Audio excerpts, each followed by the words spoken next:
Hello everyone, this is Sai. Welcome to maths with Sai YouTube channel. ನೋಡಿ ಸ್ನೇಹಿತರೆ, ಈ ಒಂದು ಸೆಷನ್ ಅಲ್ಲಿ RIP ಲೆಕ್ಚರ್ ಅನ್ನು ನಾವು ಕಂಪ್ಲೀಟ್ ಆಗಿ ಡಿಸ್ಕಷನ್ ಮಾಡೋಣ. ಸೊ ಈ ಒಂದು ಸೆಷನ್ ಅಲ್ಲಿ ಟಾಪ್ 20 ಜಿಯೋಮೆಟ್ರಿ ಕಾನ್ಸೆಪ್ಟ್ಸ್ ಅನ್ನು ನಾವು ಕಂಪ್ಲೀಟ್ ಆಗಿ ಡಿಸ್ಕಷನ್ ಮಾಡೋಣ. ಸೊ ರೈಲ್ವೆ ಎಕ್ಸಾಮ್ಸ್ ಅಲ್ಲಿ ಪದೇ ಪದೇ ಪದೇ ಪದೇ ಕೇಳ್ತಿರುವಂತ ಒಂದು ಕಾನ್ಸೆಪ್ಟ್ಸ್ ಇವೆ. ಕ್ಲಿಯರ್? ಇದು ನಾನು ಕಂಪ್ಲೀಟ್ ಆಗಿ ರಿಸರ್ಚ್ ಮಾಡಿ ಟಾಪ್ 20 ಕಾನ್ಸೆಪ್ಟ್ಸ್ ಅನ್ನ ನಿಮಗೆ ತಂದಿದ್ದೀನಿ. ಸೊ ಎಲ್ಲರೂ ಏನ್ ಹೇಳ್ತಾರೆ, ಸರ್ ನಮಗೆ ಫಾರ್ಮುಲಾ ಬೇಡ, ಓನ್ಲಿ ಟ್ರಿಕ್ ಬೇಕು, ಇಲ್ಲ ನಮಗೆ 2 ಲೈನ್ ಬೇಕು. ಅದಕ್ಕೆ ನಾವ್ ಏನ್ ಮಾಡ್ತೀವಿ, ಜಿಯೋಮೆಟ್ರಿ ನಾವು ಸ್ಕಿಪ್ ಮಾಡ್ಬಿಡ್ತೀವಿ, ಟ್ರಿಗ್ನೋಮೆಟ್ರಿನ ಸ್ಕಿಪ್ ಮಾಡ್ತೀವಿ, ಆಲ್ಜಿಬ್ರನ ಸ್ಕಿಪ್ ಮಾಡ್ತೀವಿ, ಸ್ಟ್ಯಾಟಿಸ್ಟಿಕ್ಸ್ ನ ಸ್ಕಿಪ್ ಮಾಡ್ತೀವಿ. ಆಗ ಏನಾಗುತ್ತೆ, ಸ್ಕೋರ್ ಆಗಲ್ಲ. ಅವಾಗ ಏನಾಗುತ್ತೆ, ನಾವು ಸೆಲೆಕ್ಷನ್ಗೆ ದೂರ ಇಟ್ಬಿಡ್ತೀವಿ. ಸೊ ಆತರ ಯಾರು ಸಮೇತ ಮಾಡಬೇಡಿ. ದಯವಿಟ್ಟು ಎಲ್ಲರೂ ಸಮೇತ ಪ್ರತಿ ಒಂದು ಟಾಪಿಕ್ನು ಸಮೇತ ನಾವು ನೋಡ್ಕೊಂಡು ಹೋಗ್ಬೇಕಾಗುತ್ತೆ. 2026 ಅಲ್ಲಿ ಅಡ್ವಾನ್ಸ್ ಮ್ಯಾಥ್ಸ್ ತುಂಬಾ ಕೇಳಿದ್ದಾರೆ, ಅದನ್ನ ನಾವು ಗಮನ ಇಟ್ಕೋಬೇಕು. ಕ್ಲಿಯರ್? ಸೊ ತಡೆಯಕ್ಕೆ ಸ್ಟಾರ್ಟ್ ಮಾಡೋಣ ಬನ್ನಿ.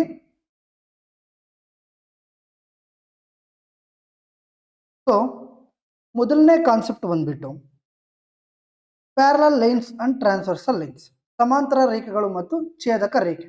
ಏನು ಸರ್ ಇವಂದ್ರೆ? Clear? So when two parallel lines are intersected by a transversal line. Parallel lines ಅಂದ್ರೆ ಏನು? ಈ ತರ, ಇದನ್ನ ನಾವೇನಂತ ಕರಿತೀವಿ? Transversal line. Several pairs of angles form. ಏನಾಗುತ್ತೆ, ಅದು ವಿವಿಧ ರೀತಿಯ ಕೋನಗಳು ಜೋಡಿಗಳು ಏರ್ಪಡ್ತವೆ. ಓಕೆನಾ? So A B parallel to C D, ಇದು A B parallel to C D ಅಂದ್ರೆ ಸೇಮ್ ಡಿಸ್ಟೆನ್ಸ್ ಇರುತ್ತೆ. ಕ್ಲಿಯರ್? Yes sir. ಅವಾಗ ಯಾವ ಆಂಗಲ್ಸ್ ಫಾರ್ಮ್ ಆಗುತ್ತೆ? Corresponding angles. Sir what is corresponding angles? Clear? ನೋಡಿ, ಇಲ್ಲೇ ತೋರಿಸ್ಬಿಡ್ತೀನಿ.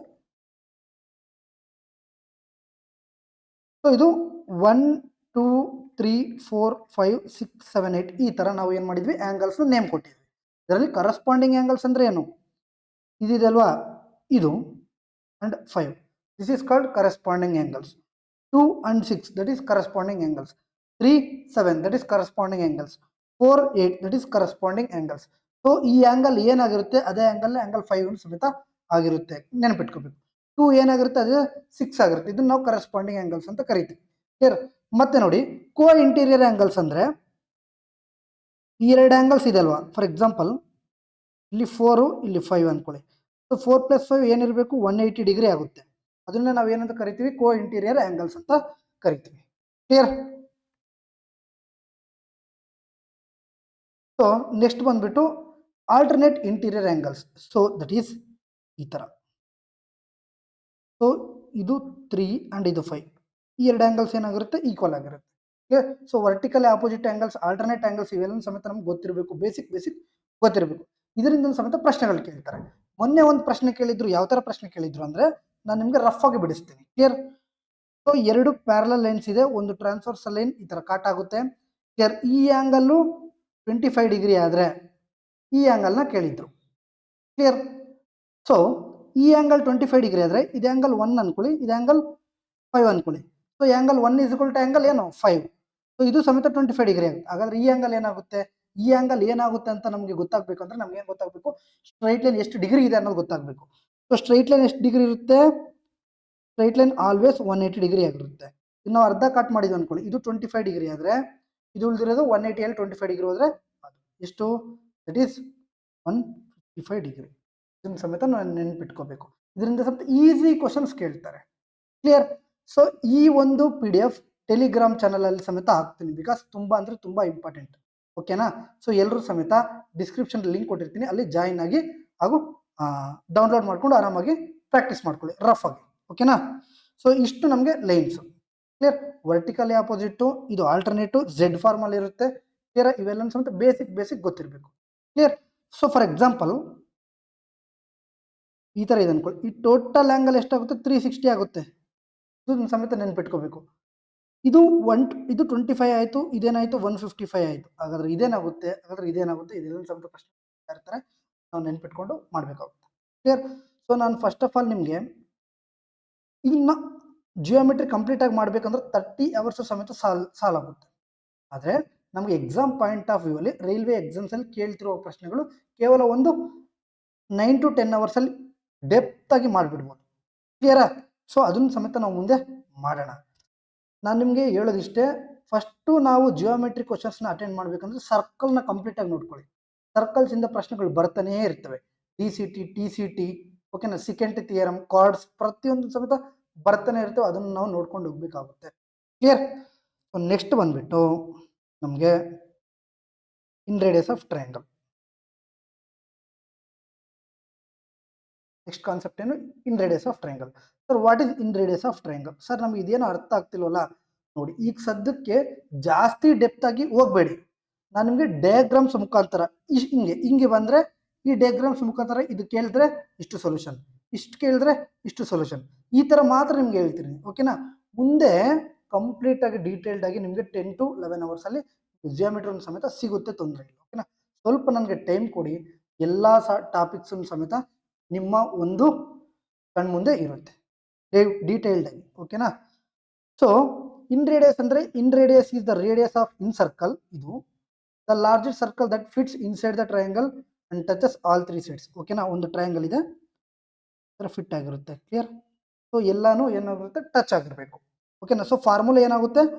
R is equal to area of triangle divide by S. S means ಏನು? Semi perimeter. So delta ಅಂದ್ರೆ ಏನು? Area of triangle. S ಅಂದ್ರೆ ಏನು? Semi perimeter. Clear? So semi perimeter ನ find out ಮಾಡೋದು ಹೇಗೆ? ಸೆಮಿ ಪೆರಿಮೀಟರ್ ನ ಫೈಂಡ್ ಔಟ್ ಮಾಡೋದು ಹೇಗೆ ಅಂದ್ರೆ, ಪೆರಿಮೀಟರ್ ಅಂದ್ರೆ ಏನು? A plus B plus C. So semi ಅಂದ್ರೆ ಏನು? ಬೈ. ಕ್ಲಿಯರ್? Yes sir. ಇಲ್ಲಿ ತ್ರಿಭುಜದ ವಿಸ್ತೀರ್ಣ. ಸೊ ತ್ರಿಭುಜದ ವಿಸ್ತೀರ್ಣ ಏನಾಗಿರುತ್ತೆ? ಹಾಫ್ ಇಂಟು ಬಿ ಅದು ನಮ್ಗೆ ಗೊತ್ತಿದೆ ಅಲ್ವಾ? ಸೊ ಅರ್ಧ ಸುತ್ತಳತೆ. ಎಸ್, ಅರ್ಧ ಸುತ್ತಳತೆ A plus B plus C by 2. Okay, ಅದು okay. For right angle triangle, ಲಂಬಕೋಣ ತ್ರಿಭುಜಕ್ಕೆ ಇನ್ ರೇಡಿಯಸ್ ಏನಾಗುತ್ತೆ ಅಂದ್ರೆ A plus B minus C by 2 ಆಗುತ್ತೆ. ಕ್ಲಿಯರ್? ಅಂದ್ರೆ ಸೊ ಇದೇನಿದು ಕಾಮನ್ ಟ್ರಯಾಂಗಲ್, ಇದೇನಿದು ರೈಟ್ ಆಂಗಲ್ ಟ್ರಯಾಂಗಲ್. ಇದು ಎ, ಇದು ಬಿ, ಇದು ಸಿ. ಆಗೇನಾಗುತ್ತೆ ಅಂದ್ರೆ A plus B minus C by 2 ಆಗುತ್ತೆ. Small R. ಸ್ಮಾಲ್ ಆರ್ ಅಂದ್ರೆ ಏನು? ಇನ್ ರೇಡಿಯಸ್. ಇನ್ ರೇಡಿಯಸ್ ಅಂದ್ರೆ ಏನು? ಒಂದು ಟ್ರಯಾಂಗಲ್ ಇರುತ್ತೆ, ಆ ಟ್ರಯಾಂಗಲ್ ಒಳಗಡೆ ಒಂದು ಸರ್ಕಲ್ ಫಿಟ್ ಆಗಿರ್ಬೇಕು. ಅದು 3 ಕೋಣೆಗಳಿಗೂ ಸಮೇತ ಏನಾಗಿರ್ಬೇಕು? ಟಚ್ ಆಗಿರ್ಬೇಕು. ಕ್ಲಿಯರ್? ಸೊ ಇದೇನಾಗುತ್ತೆ? ಆಲ್ಫಾ ಬೈ 2, ಇದೇನಾಗುತ್ತೆ? ಬೀಟಾ ಬೈ 2, ಇದೇನಾಗುತ್ತೆ? Gamma by 2. ಇದು ನಮಗೆ ಬೇಕಾಗಿಲ್ಲ. ನಮ್ಗೆ ಏನ್ ಬೇಕು? ಫಾರ್ಮುಲಾ ಬೇಕು. ಡೈರೆಕ್ಟ್ ಪ್ರಶ್ನೆ ಕೇಳ್ತಾರೆ, ನೆನ್ಪಿಟ್ಕೋಬೇಕು. ಕ್ಲಿಯರ್? ಅದಾದ್ಮೇಲೆ ಸರ್ಕಮ್ ರೇಡಿಯಸ್ ಆಫ್ ಟ್ರಯಾಂಗಲ್, ತ್ರಿಕೋಣದ ಪರಿವೃತ್ತ ತ್ರಿಜ್ಯ. ಸೊ ಇದು ನಮ್ಗೆ ಏನಾಗುತ್ತೆ? Circumradius. ಈ ತರ ಕೊಟ್ಟಾಗ ಸರ್ಕಮ್ ರೇಡಿಯಸ್ ಏನಾಗುತ್ತೆ ಅಂದ್ರೆ capital R is equal to A B C divided by 4 into delta. Clear? ಇಲ್ಲಿ ಎ ಬಿ ಸಿ ಏನು ವ್ಯಾಲ್ಯೂ ಕೊಟ್ಟಿರ್ತಾರಲ್ಲ, ಅದು A into B into C divide by 4 into delta means ಏನು? Area of triangle. ಇದು ಸರ್ಕಮ್ radius ನ ಒಂದು find out ಮಾಡೋದು. So ಹಾಗಾದ್ರೆ ಸರ್ಕಮ್ ರೇಡಿಯಸ್ ಅಂದ್ರೆ ಏನು? Is the radius where circle that passes through all 3 vertices of a triangle. Clear? So next ಬಂದ್ಬಿಟ್ಟು lines and angles ಅಲ್ಲಿ. ಕ್ಲಿಯರ್? ಈ ತರ ಪ್ರಶ್ನೆ ಬಂದಾಗ ಡೈರೆಕ್ಟ್ ವ್ಯಾಲ್ಯೂ ಕೇಳ್ತಾರೆ ನಮಗೆ. ಅಂಡರ್ ಗ್ರಾಜುಯೇಟ್ ಅಲ್ಲಿ ಈಸಿಯಾಗಿರುತ್ತೆ, ತೊಂದರೆ ಏನಿಲ್ಲ, ಜಾಸ್ತಿ ಟೆನ್ಷನ್ ತಗೊಳಕ್ ಹೋಗ್ಬಿಡಿ. ಈ ತರ ನೋಡಿ, ಎಕ್ಸ್ ನ ವ್ಯಾಲ್ಯೂ ಕೇಳಿದ್ರೆ, ತರ ಒಂದು ಫಿಗರ್ನ ಕೊಟ್ಟು ಎಕ್ಸ್ ನ ವ್ಯಾಲ್ಯೂ ಕೇಳಿದ್ರೆ X is equal to A plus B plus theta. A, ಇದು ಬಿ, ಮತ್ತೆ ಇದು ಥೀಟಾ. ಆರ್ ಇಲ್ಲಿ ಎಕ್ಸ್ ವ್ಯಾಲ್ಯೂ ಕೊಡ್ಲಿ, ಇಲ್ಲಿ ವೈ ವ್ಯಾಲ್ಯೂ ಕೊಡ್ಲಿ, ಇಲ್ಲಿ ಜೆಡ್ ವ್ಯಾಲ್ಯೂ ಕೊಡ್ಲಿ. ಆಗ ಎಕ್ಸ್ ಇಸ್ ಈಕ್ವಲ್ ಟು ಏನಾಗುತ್ತೆ? ಸರಿ, ಇದನ್ನ ಕೆ ಅನ್ಕೊಳ್ಳಿ. So K is equal to ಏನಾಗುತ್ತೆ? X plus Y plus Z. Clear? ಒಂದು ವೇಳೆ ಇದು 45 ಡಿಗ್ರಿ, ಇದು 60 ಡಿಗ್ರಿ, ಇದು 75 ಡಿಗ್ರಿ, ಆಗ ಕೆ ವ್ಯಾಲ್ಯೂ ಏನಾಗುತ್ತೆ? 180 ಡಿಗ್ರಿ ಎಲ್ಲ ಆಡ್ ಮಾಡಿದ್ರೆ. ಕ್ಲಿಯರ್? ನೆಕ್ಸ್ಟ್ ಅದೇ ತರ ಫಿಗರ್ ಈ ತರ ಕೊಟ್ಟು ಅವ್ರು ಒಂದ್ ವೇಳೆ ತೀಟಾ ಕೇಳಿದಾರೆ ಅನ್ಕೊಳ್ಳಿ. ಕ್ಲಿಯರ್? ಸೊ ತೀಟಾ ಕೇಳಿದ್ರೆ theta is equal to A plus B by, clear? ಏನು? A plus B by 2. ಸದ್ಯಕ್ಕೆ ಇಷ್ಟು ನೆನ್ಪಿಟ್ಕೊಳ್ಳಿ, ನಮ್ಗೆ ಸದ್ಯಕ್ಕೆ ಏನ್ ಬೇಕು? 2 ಮಾರ್ಕ್ಸ್ ಬೇಕು. ಹಾಗಾಗಿ ನಾನು ಡೈರೆಕ್ಟ್ ಆಗಿ ಹೇಳ್ಕೊಂಡು ಹೋಗ್ತೇನೆ. ಕ್ಲಿಯರಾ? ಸೊ ಅದೇ ತರ ಇದರಲ್ಲಿ ಕೇಸ್ 2 ಆಗ ಏನ್ ಕೇಳಿದ್ರು? ನಮ್ಗೆ ಸೆಂಟ್ರಲ್ ಇರುವಂತಹ ತೀಟಾ ಕೇಳಿದ್ರು. ಈಗ ಏನ್ ಕೇಳ್ತಾರೆ? ಸೊ ಎ ಬಿ ಈ ತರ ಕೊಟ್ಬಿಟ್ಟು ಡಿ ಆರ್ ಸಿ ನ ವ್ಯಾಲ್ಯೂ ಕೇಳ್ತಾರೆ. ಸೊ ಡಿ ನ ವ್ಯಾಲ್ಯೂ ಏನಾಗುತ್ತೆ? B plus C by 2. D ಇದು, ಸೊ ಇದ್ರ ರೈಟ್ ಸೈಡ್ ಇರೋದು B plus C by 2. Clear? ಅದೇ ತರ ಸಿ ನ ವ್ಯಾಲ್ಯೂ ಏನಾಗುತ್ತೆ? That is A plus B by 2. ಓಕೆನಾ? ಇಲ್ಲಿ ಮಿಡಲ್ ಇದೆಲ್ಲ ತೀಟಾ ಇಸ್ ಈಕ್ವಲ್ ಟು ಏನಾಯ್ತು? A plus B/2. ಇಲ್ಲೂ ಸಮೇತ ಸಿ ನ ವ್ಯಾಲ್ಯೂ ಏನಾಗುತ್ತೆ A+B/2. ಸೊ ಡಿ ನ ವ್ಯಾಲ್ಯೂ ಮಾತ್ರ ಏನಾಗುತ್ತೆ the right side C+B/2 or B+C/2. B+ ಅಂದರೆ ಫಾರ್ ಎಕ್ಸಾಂಪಲ್ ಇದು 60 ಡಿಗ್ರಿ ಅನ್ಕೊಳ್ಳಿ, ಇದು 70 ಡಿಗ್ರಿ ಅನ್ಕೊಳ್ಳಿ, ಇದು 80 ಡಿಗ್ರಿ ಇದೆ ಅನ್ಕೊಳ್ಳಿ, ಇದು 110 ಡಿಗ್ರಿ ಇದೆ ಅನ್ಕೊಳ್ಳಿ. ನಮಗೆ ಡಿ ವ್ಯಾಲ್ಯೂ ಬೇಕು. ಡಿ ವ್ಯಾಲ್ಯೂ ಬೇಕಂದ್ರೆ ಏನು, ದಟ್ ಈಸ್ 80 + 70/2. ಅದೇ ಥರ ಸಿ ವ್ಯಾಲ್ಯೂ ಬೇಕು ಅನ್ಕೊಳ್ಳಿ. ಕ್ಲಿಯರ್. ಸೊ 70 + 60/2 ಇಲ್ಲಿ ಕೊಟ್ಟಿಲ್ಲ ಅನ್ಕೊಳ್ಳಿ ಸಿ ವ್ಯಾಲ್ಯೂ. ಆಗ ನಮಗೆ ಸಿ ವ್ಯಾಲ್ಯೂ ಕೊಟ್ಟಿಲ್ಲ ಅಂದರೆ ಎ ವ್ಯಾಲ್ಯೂ ಮತ್ತು ಬಿ ವ್ಯಾಲ್ಯೂ ಕೊಟ್ಟಿರ್ತಾರೆ, ಅದರ ಅರ್ಧನೇ ನಮಗೆ ಸಿ ವ್ಯಾಲ್ಯೂ ಫೈಂಡ್ ಔಟ್ ಮಾಡಿ. ಕ್ಲಿಯರ್. ಸೊ ಒಂದು ಬಿಡಿಸೋಣ ತಗೊಳ್ಳಿ, ಯಾಕೆ ತೊಂದರೆ.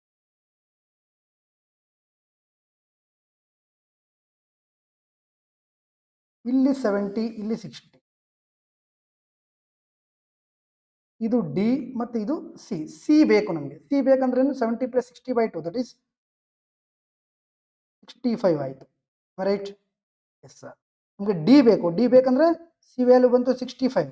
ಸೊ 65 + 60 ಎಷ್ಟು, ದಟ್ ಈಸ್ 125. 125/2 62.5. ಕ್ಲಿಯರ್. ಸೊ ಅದೇ ಥರ ಈ ಥರ ಫಿಗರ್ ಕೊಟ್ಟು ಈ ಥರ ಫಿಗರ್ ಕೊಟ್ಟಾಗ ಏನಾಗುತ್ತೆ ಅಂದರೆ ನಮಗೆ property x degree + y degree = b degree + clear. ಒಂದು ವೇಳೆ ಇದು 70 ಕೊಟ್ಟು, 60 ಕೊಟ್ಟು, ಇದು 90 ಕೊಟ್ಟು ನಮಗೆ ಬಿ ವ್ಯಾಲ್ಯೂ ಫೈಂಡ್ ಔಟ್ ಮಾಡಿ ಅಂತ ಹೇಳಿದ್ರೆ ದಟ್ ಈಸ್ ಎಕ್ಸ್ ನ ವ್ಯಾಲ್ಯೂ 70, ವೈ ನ ವ್ಯಾಲ್ಯೂ 60 ಅಂಡ್ ಎ ನ ವ್ಯಾಲ್ಯೂ 90 ಪ್ಲಸ್. ಸೊ 130 ಅಲ್ಲಿ 90 ಹೋದರೆ ಬಿ ನ ವ್ಯಾಲ್ಯೂ ಎಷ್ಟು? Clear. Next property, if B D is internal angle bisector, angle B and CD is external angle bisector of angle C, then angle BDC is equal to 1/2 angle A. ಏನ ನಾನು ನಿಮ್ಗೆ simple ಆಗಿ ಹೇಳ್ತೀನಿ ನೋಡಿ. ಇದೊಂದು triangle ಇದೆ, ಒಂದು ತ್ರಿಭುಜ ಇದೆ.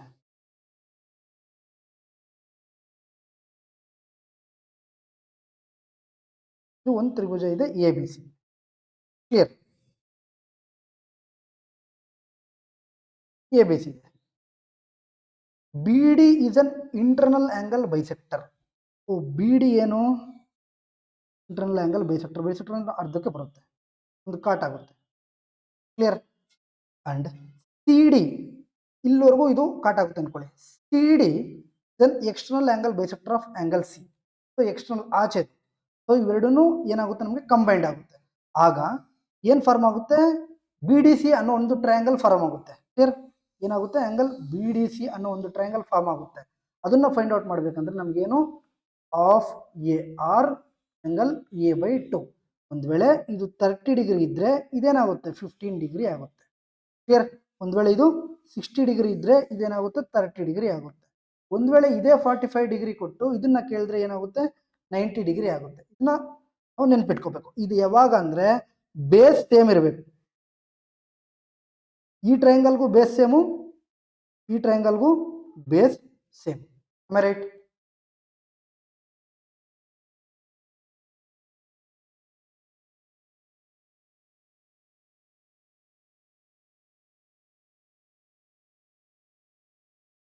ನೆಕ್ಸ್ಟ್ ಈ ಥರ ಇದೆ. If BI and CI internal angle bisector, ಒಂದು ವೇಳೆ ಟ್ರಯಾಂಗಲ್ ABC ಇದೆ. ಸೊ ಇಲ್ಲಿಂದ ಬೈಸೆಕ್ಟರ್, ಇಲ್ಲಿಂದ ಬೈಸೆಕ್ಟರ್ ಆಗಿ, ಬೈಸೆಕ್ಟರ್ ಮೀನ್ಸ್ ಏನೂ ಇಲ್ಲಪ್ಪ. ಈಗ ಇಲ್ಲಿ ಒಂದು ಆಂಗಲ್ ಇದೆ ಅಲ್ವಾ, ಇದನ್ನು ಸಮಾನವಾಗಿ ಈ ಥರ ಹೊಡೆಯೋದು ಅಷ್ಟೇ. Clear. So of angle B and angle C, then BIC is equal to, ಆಗ BIC ಇಲ್ಲೊಂದು ಟ್ರಯಾಂಗಲ್ ಫಾರ್ಮ್ ಆಯ್ತಲ್ಲ, ಈ ಆಂಗಲ್ BIC ಏನಾಗುತ್ತೆ ಅಂದರೆ 90 + A/2 ನಾವು ಮಾಡಿಸಿದ್ವಿ. ಕ್ಲಿಯರ್. ಒಂದು ವೇಳೆ ಇದು 130 ಡಿಗ್ರಿ ಇದೆ ಅನ್ಕೊಳ್ಳಿ, ನಮಗೆ ಆಂಗಲ್ ಎ ಫೈಂಡ್ ಔಟ್ ಮಾಡಬೇಕು ಅನ್ಕೊಳ್ಳಿ. ಆಗ 130 + 130 = 90 + A/2. ಸೊ 130 ಅಲ್ಲಿ 90 ಹೋದ್ರೆ ಎಷ್ಟು? 40. 40 × 2 80. ಹಾಗಾದ್ರೆ ಈ ಆಂಗಲ್ ಎಷ್ಟಾಯಿತು? ಕ್ಲಿಯರ್. ಒಂದು ವೇಳೆ BICನೇ ಬೇಕು ಅನ್ಕೊಳ್ಳಿ, ಈ ಆಂಗಲ್ ಕೊಟ್ಟಿದ್ದಾರೆ ಅನ್ಕೊಳ್ಳಿ. ಕ್ಲಿಯರ್. 60 ಕೊಟ್ಟಿದ್ದಾರೆ ಅನ್ಕೊಳ್ಳಿ. ಆಗೇನಾಗುತ್ತೆ 90 + T/2 ಇಸ್ 30. ಆಗ ಎಷ್ಟಾಗುತ್ತೆ 120 ಡಿಗ್ರಿ ಆಗುತ್ತೆ angle BIC. Clear. So next ಅದೇ ಥರ ಇದು ಇಂಟರ್ನಲ್ ಆಯಿತು. ಓಕೆನಾ. ಇದು ಇಂಟರ್ನಲ್ ಬೈಸೆಕ್ಟರ್ ಆಯಿತು, ಒಳಗಡೆ ಆಯಿತು ಇದು ಇಂಟರ್ನಲ್ ಬೈಸೆಕ್ಟರ್. ಇದೇನಾಯಿತು ಎಕ್ಸ್ಟರ್ನಲ್ ಆಚೆ ಆಗ್ತಿದೆ. ಆಗೇನಾಗುತ್ತೆ same, that is 90 minus angle A/2 ಆಗುತ್ತೆ. ಏನು angle BOC is equal to clear. ಆಗೇನಾಯಿತು ಇಂಟರ್ನಲ್ ಆಗಿತ್ತು, ಅವಾಗ ಏನಾಯಿತು angle BIC is equal to 90 plus angle A/2 ಆಯಿತು. ಎಸ್, ಈಗ ಎಕ್ಸ್ಟರ್ನಲ್ ಆಗ್ತಾ ಇದೆ. ಈಗ ಏನಾಗುತ್ತೆ BOC is equal to 90 minus angle A/2. Clear. Next ಈ ಥರ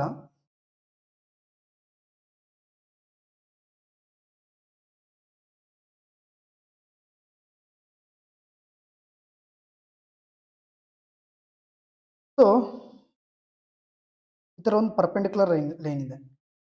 ಟ್ರಯಾಂಗಲ್ ABC ಇದೆ, ಒಂದು ಪರ್ಪೆಂಡಿಕ್ಯುಲರ್ ಲೈನ್ ಇದೆ. ಆಮೇಲೆ AB ಮಿಡಲ್ ಅಲ್ಲಿ ಒಂದು ಪಾಯಿಂಟ್ ಎಳಿತಾರೆ, ಆಮೇಲೆ AC ಅಲ್ಲಿ ಒಂದು ಪಾಯಿಂಟ್ ಎಳಿತಾರೆ. ಈ ಥರ ಬಂದಾಗ ಅವಾಗ ಏನಾಗುತ್ತೆ ಅಂದರೆ simple AH into HD and BH into HE FH into CH. Next triangles ಅಲ್ಲಿ ಸೊ ಎಕ್ಸ್ಟೀರಿಯರ್ ಆ್ಯಂಗಲ್ ಅಂದರೆ ಏನು ಅಲ್ವಾ? ಸೊ ಎಕ್ಸ್ಟೀರಿಯರ್ ಆ್ಯಂಗಲ್ ಅಂದರೆ ಇದನ್ನ ಎಕ್ಸ್ಟೀರಿಯರ್ ಆ್ಯಂಗಲ್ ಅಂತಾರೆ. ಅಂದರೆ sum of two opposite interior angles. For example ಈ ಥರ ಒಂದು ಟ್ರಯಾಂಗಲ್ ಇದೆ, ಈ ಥರ ಅಂದ್ಕೊಳ್ಳಿ, ಇದು ಬಿಡಿ, ಈ ಥರ ಅಂದ್ಕೊಳ್ಳಿ. ನಮಗೆ ಈ ಆ್ಯಂಗಲ್ ಬೇಕು. ಕ್ಲಿಯರ್. ಈ ಆ್ಯಂಗಲ್ ಕೊಟ್ಟಿದ್ದಾರೆ 60 ಡಿಗ್ರಿ, ಈ ಆ್ಯಂಗಲ್ ಕೊಟ್ಟಿದ್ದಾರೆ 50 ಡಿಗ್ರಿ. ಕ್ಲಿಯರ್. ನಮಗೆ ಈ ಆ್ಯಂಗಲ್ ಬೇಕಂದ್ರೆ ಏನು 60 + 50 that is 110, that is external angle ಅಂತ ಕರೀತಾರೆ. ಕ್ಲಿಯರ್. ಇವೇನಿವು ಇಂಟೀರಿಯರ್ ಆ್ಯಂಗಲ್ಸ್, ಒಳಗಡೆ ಇರುವಂಥ ಆ್ಯಂಗಲ್ಸ್. ಇವು ಮೂರು. ನಮ್ಗೆ ಏನು ಬೇಕು ಎಕ್ಸ್ಟೀರಿಯರ್ ಆ್ಯಂಗಲ್ ಬೇಕಂದ್ರೆ ಇದ್ರ ಆಪೋಸಿಟ್. ಕ್ಲಿಯರ್. ಇದ್ರ ಆಪೋಸಿಟ್ಟು ನಾವೇನು ಮಾಡಬೇಕು ಅಡಿಷನ್ ಮಾಡಿದ್ರೆ ನಮಗೆ ಎಕ್ಸ್ಟೀರಿಯರ್ ಆ್ಯಂಗಲ್ ಸಿಗುತ್ತೆ. ಕ್ಲಿಯರ್. ಸೊ ಏನಾಗುತ್ತೆ exterior angle is equal to what sum of opposite to interior angles, that is called exterior angles. Okay. So ಅದೇ ಥರ ಕಾಂಗ್ರಿಯಂಟ್ ಟ್ರಯಾಂಗಲ್ಸ್ ಅಂದ್ರೆ ಏನು ಸಿಮಿಲರ್ ಟ್ರಯಾಂಗಲ್ಸ್ ಅಲ್ವಾ? ಸೊ ಇಲ್ಲಿ ABC ಇದೆ, ಇಲ್ಲಿ EFG ಇದೆ. ಸೊ ಇಲ್ಲಿ 3, ಇಲ್ಲಿ 3, ಇಲ್ಲಿ 1, ಇಲ್ಲಿ 1, ಇಲ್ಲಿ 2, ಇಲ್ಲಿ ಕ್ಲಿಯರ್. ಸೊ ಅವಾಗ ಏನಾಗುತ್ತೆ ಅಂದರೆ triangle ABC is equal to triangle EFG. So ಇದು ಪ್ರಾಪರ್ಟೀಸ್ ಇದೆ, SAS, SSS, AAA, ASA ಈ ಥರ ಇದೆ. ಅದು ಏನು ಅನ್ನೋದನ್ನು ಸಮೇತ ನಾವು ನೋಡೋಣ. ಓಕೆನಾ. ಸೊ ಕ್ರೈಟೀರಿಯಾ ಫಾರ್ ಕಾಂಗ್ರಿಯನ್ಸ್ ಟ್ರಯಾಂಗಲ್ ಅಂದರೆ ಇಲ್ಲಿ ನೋಡಿ, ನಿಮ್ಗೆ ಕ್ಲಾರಿಟಿಯಾಗಿ ಹೇಳ್ತೀನಿ. ಇಲ್ಲಿ 21 ಇದೆ ಅನ್ಕೊಳ್ಳಿ, ಇಲ್ಲಿ ಸಮೇತ ಏನಾಗುತ್ತೆ 21 ಆಗುತ್ತೆ. ಕ್ಲಿಯರ್. ಸೊ ಇಲ್ಲಿ 17 ಇದೆ ಅನ್ಕೊಳ್ಳಿ, ಇಲ್ಲೂ ಸಮೇತ ಏನಾಗುತ್ತೆ 17 ಆಗುತ್ತೆ. ಕ್ಲಿಯರ್. ಇಲ್ಲಿ 18 ಇದೆ ಅನ್ಕೊಳ್ಳಿ, ಇಲ್ಲಿ ಸಮೇತ 18 ಆಗುತ್ತೆ. ಕ್ಲಿಯರ್. ಇದು ಎಕ್ಸಾಂಪಲ್ ಹೇಳ್ತೀನಿ. ಈಗ ಒರಿಜಿನಲ್ ಆಗಿ ನಾನು ನಿಮಗೆ ಕ್ವಶನ್ ಯಾವ ಥರ ಕೇಳ್ತಾರೆ ಅನ್ನೋದನ್ನ ಸಮೇತ ನಾನು ನಿಮಗೆ ಹೇಳ್ತೀನಿ ನೋಡಿ. ಕ್ಲಿಯರ್. ಸೊ ಒಂದು ಟ್ರಯಾಂಗಲ್ ಇದೆ, ಆ ಟ್ರಯಾಂಗಲ್ ಅಲ್ಲಿ angle BC is equal to 8 ಅನ್ಕೊಳ್ಳಿ. Angle BC is equal to what 8 and EG is equal to 17. Then find the angle AB ಅಂತ ಕೇಳಿದ್ದಾರೆ. ಸೊ ಇದು BC, ಈ BC is equal to what EFG same ಇದೆ. So ಹಾಗಾದ್ರೆ ಇದು ಸಮೇತ 8 ಆಗುತ್ತೆ. ಇದು 8 17 ಇದಾದ್ರೆ ಇದು ಎಷ್ಟಾಗುತ್ತೆ 15. So triplet. ಇದು 15 ಆದ್ರೆ ಇದೇನಾಗುತ್ತೆ ಇದು ಸಮೇತ 15 ಆಗುತ್ತೆ. ಈ ತರ ರೈಟ್ ಆಂಗಲ್ ಟ್ರಯಾಂಗಲ್ ಕೊಟ್ಟಾಗ. ಕ್ಲಿಯರಾ? ಅದೇ ತರ ನೋಡಿ ಕ್ರೈಟೀರಿಯಾ ಏನೇನಂದ್ರೆ ಸೈಡ್ ಈಕ್ವಲ್ ಇರಬೇಕು, ಆರ್ ಸೈಡ್ ಈಕ್ವಲ್ ಇರಬೇಕು, ಆರ್ ಆಂಗಲ್ ಈಕ್ವಲ್ ಇರಬೇಕು, ಆರ್ ಆಂಗಲ್ ಸೈಡ್ ಈಕ್ವಲ್ ಇರಬೇಕು, or RHS is equal to 3. ಈ ಥರ ಇರಬೇಕು. ಅಂದರೆ ನಾನು ಹೇಳಿದೆ ಅಲ್ವಾ, ಸೊ ರೈಟ್ ಆಂಗಲ್ ಟ್ರಯಾಂಗಲ್. ಓಕೆನಾ. ಈ ಥರ ಇದ್ರೆ ನಾವು ಏನು ಕರಿತೀವಿ ಕಾಂಗ್ರಿಯನ್ಸ್ ಟ್ರಯಾಂಗಲ್. ಸೊ ಆಗ ನಮ್ಗೆ ಏನಾಗುತ್ತೆ ಕಾಂಗ್ರಿಯನ್ಸ್ ಇದು ಅಪ್ಲೈ ಮಾಡ್ಬೋದು ರೂಲ್ನ. ಫಾರ್ ಎಕ್ಸಾಂಪಲ್ ಇಲ್ಲಿ ರೈಟ್ ಆಂಗಲ್ ಟ್ರಯಾಂಗಲ್ ಅಲ್ವಾ, ಇದು ನೋಡಿ, ಇದು ಮಾಡೋಣ. ಇದು 3 ಇದೆ, ನಮಗೆ ಈ ವ್ಯಾಲ್ಯೂ ಫೈಂಡ್ ಔಟ್ ಮಾಡಬೇಕು. ಇದು 3 ಆದರೆ ಇದೇನಾಗುತ್ತೆ ಇದು 3ನೇ, ಇದು 4 ಅಂಡ್ ಇದು 5. ಕ್ಲಿಯರ್. ಟ್ರಿಪ್ಲೆಟ್ ಆಯಿತು. ಓಕೆನಾ. ಆ ಥರ. ನೆಕ್ಸ್ಟ್ ನಮಗೆ ಪೈಥಾಗರಸ್ ಟ್ರಿಪ್ಲೆಟ್. ಪೈಥಾಗರಸ್ ಪ್ರಮೇಯ ಏನು ಹೇಳುತ್ತೆ H² is equal to B² plus P². Clear. ಇದನ್ನ ನೆನ್ಪಿಟ್ಕೋಬೇಕು, ತುಂಬ ಪ್ರಶ್ನೆಗಳು ಕೇಳ್ತಾರೆ. ಕ್ಲಿಯರ್. ಫಾರ್ ಎಕ್ಸಾಂಪಲ್ ಇಲ್ಲಿ ಯಾವುದೋ ಒಂದು ಕೊಟ್ಟರು 40. ಕ್ಲಿಯರ್. ಸೊ ನಮ್ಗೆ ಏನು ಬೇಕು ಇಲ್ಲಿ 11 ಕೊಟ್ಟರು, ನಮ್ಗೆ ಹೈಪಾರ್ಟಿನಸ್ ಬೇಕು. ಕ್ಲಿಯರ್. ಆಗ ನಾವೇನು ಮಾಡ್ತೀವಿ 11² 40² is equal to 41².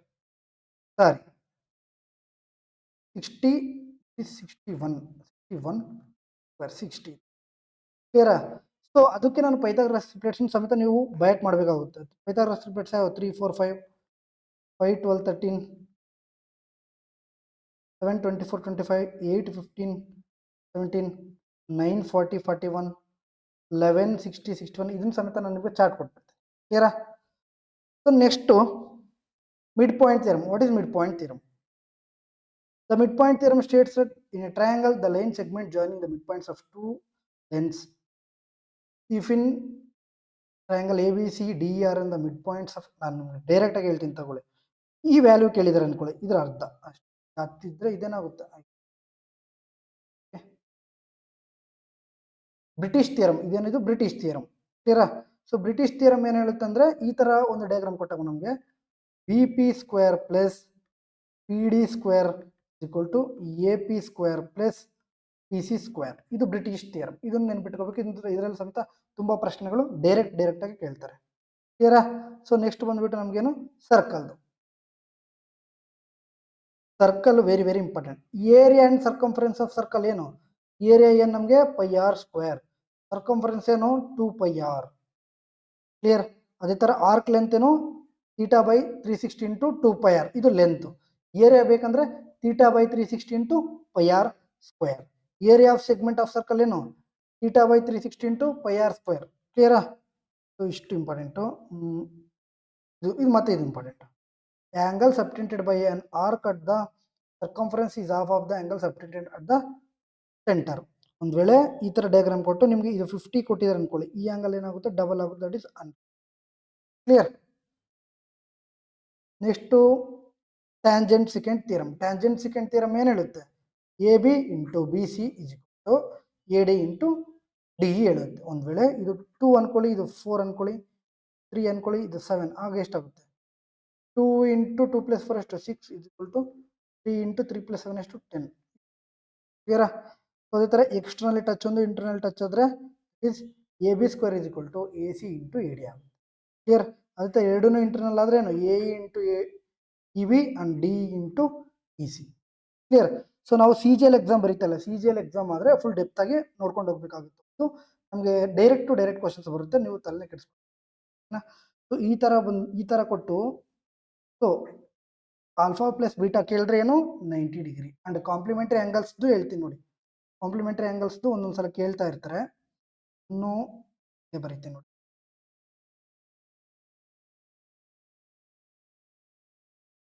Complementary angles ಅಂದ್ರೆ ಏನು? Theta plus beta is equal to ಎಷ್ಟು 90 ಡಿಗ್ರಿ. ಸಪ್ಲಿ ಅಂದ್ರೆ ಏನು? Theta plus beta is equal to ನೆನ್ಪಿಟ್ಕೋಬೇಕು. ಅಂಡ್ ರೆಕ್ಟ್ಯಾಂಗಲ್ದು ನೆನ್ಪಿಟ್ಕೋಬೇಕು, L into B 2 of L plus B. Clear? So L² plus B². ಓಕೆನಾ? ಅಂಡ್ ಸ್ಕ್ವೇರ್ದು ನೆನ್ಪಿಟ್ಕೋಬೇಕು A² 4A. ಕ್ಲಿಯರ್? ಇವೆಲ್ಲ ನೆನ್ಪಿಟ್ಕೋಬೇಕು. ಸರ್ಕಲ್ದು ನಾವೇನು ಮಾಡೋಣ, ಶಾರ್ಟ್ಕಟ್ ನಿಮ್ಗೆ ಹೇಳ್ಕೊಡ್ತೀನಿ. ಸರ್ಕಲ್ದು ಯಾವಾಗಾದ್ರೂ πr² ನಾವು ಫೈಂಡ್ ಔಟ್ ಮಾಡ್ಬೇಕಂದ್ರೆ ಈಸಿ ಹೆಂಗಾಗುತ್ತಂದ್ರೆ R ಈಸ್ ಈಕ್ವಲ್ ಟು 7, ಆಗ ಸರ್ಕಂಫರೆನ್ಸ್ 2πr ಅಂಡ್ ಏರಿಯಾ ಏನು πr² ಆಗುತ್ತೆ. ಕ್ಲಿಯರ್? ಸೊ 2 ಇಂಟು 22/7 ಇಂಟು 7 ಮಾಡಿದ್ರೆ ನಮ್ಗೆ ಎಷ್ಟು ಬಂತು? 150 44 ಬಂತು. ಇದೆಷ್ಟು ಬಂತು? 154 ಬಂತು. ಕ್ಲಿಯರ್? ಸೊ ಇಷ್ಟು ನೆನ್ಪಿಟ್ಕೊಂಡ್ರೆ 744 ಅಂಡ್ 154 ನಾವು ಎಲ್ಲಾನು ಸರ್ಕಲ್ ಪ್ರಾಬ್ಲಮ್ಸ್ ಡೈರೆಕ್ಟ್ ಆಗಿ ಮಾಡ್ಬೋದು. ಹೆಂಗೆ ಸರ್ ಅಂದ್ರೆ, ಇಲ್ಲಿ 14 ಆಯ್ತು ಅನ್ಕೊಳ್ಳಿ, ಇಲ್ಲಿ ಎಷ್ಟು ಮಲ್ಟಿಪಲ್ ಆಯಿತು 2.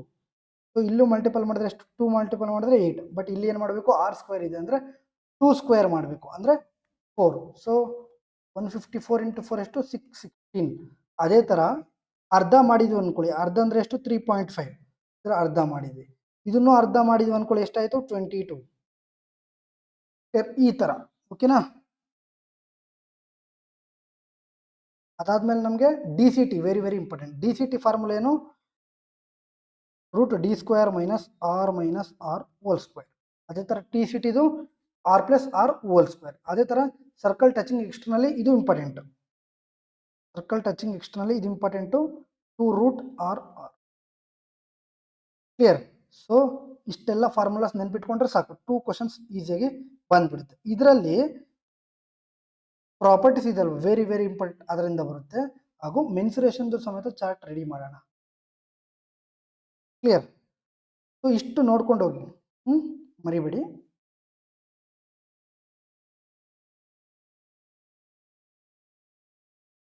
ಸೊ ಇದು ಲೆಕ್ಚರ್ 1. ಓಕೆನಾ. ಲೆಕ್ಚರ್ 2 ಅಲ್ಲಿ ಆಲ್ ಮೆನ್ಸುರೇಷನ್ದು ಓಕೆನಾ, ಮತ್ತೆ ಆಲ್ ಮೆನ್ಸುರೇಷನ್ ವಿತ್ ಪ್ರಾಬ್ಲಮ್ಸ್ನ ಮಾಡೋಣ. ಸ್ವಲ್ಪ ಪ್ರಾಬ್ಲಮ್ಸ್ನ ಜಾಸ್ತಿ ಕೇಳಿರ್ತಾರಲ್ಲ ಅದನ್ನು ಮಾಡೋಣ. ಓಕೆನಾ. ಸೊ ಈ ಒಂದು ಸೆಷನ್ ಇಷ್ಟ ಆದರೆ ದಯವಿಟ್ಟು ನಿಮ್ಮ ಸ್ನೇಹಿತರಿಗೆ ಶೇರ್ ಮಾಡಿ ಹಾಗೂ ನೀವು ಲೈಕ್ ಮಾಡಿ. ಯಾವ ಥರ ಅನಿಸ್ತು ಅನ್ನೋದನ್ನು ಕಮೆಂಟ್ ರೂಪದಲ್ಲಿ ತಿಳಿಸಿ. ನಾನು ಫಾಸ್ಟಾಗಿ ಮಾಡ್ತಿರೋ ವಿಧಾನ ಯಾಕೆ ಅಂದರೆ, ಸೊ ನಮ್ಗೆ ಏನು ಬೇಕು ಫಾರ್ಮುಲಾ ನೆನ್ಪಿಟ್ಕೋಬೇಕು ಇಷ್ಟೇ. ಕ್ಲಿಯರ್. ಇದನ್ನು ನಿಮಗೆ ಅಪ್ಲೋಡ್ ಮಾಡಿಬಿಡ್ತೀನಿ, ಏನು PDF ಅಪ್ಲೋಡ್ ಮಾಡ್ತೀನಿ. ದಯವಿಟ್ಟು ಟೆಲಿಗ್ರಾಮ್ ಚಾನಲ್ನ ಜಾಯಿನ್, ಡಿಸ್ಕ್ರಿಪ್ಷನಲ್ಲಿ ಲಿಂಕ್ ಸಮೇತ ಕೊಟ್ಟಿರ್ತೀನಿ. ಓಕೆನಾ. ಸೊ ಮತ್ತೆ ಸಿಗೋಣ, ಅಲ್ಲಿವರೆಗೂ ಜೈ ಹಿಂದ್, ಥ್ಯಾಂಕ್ ಯು.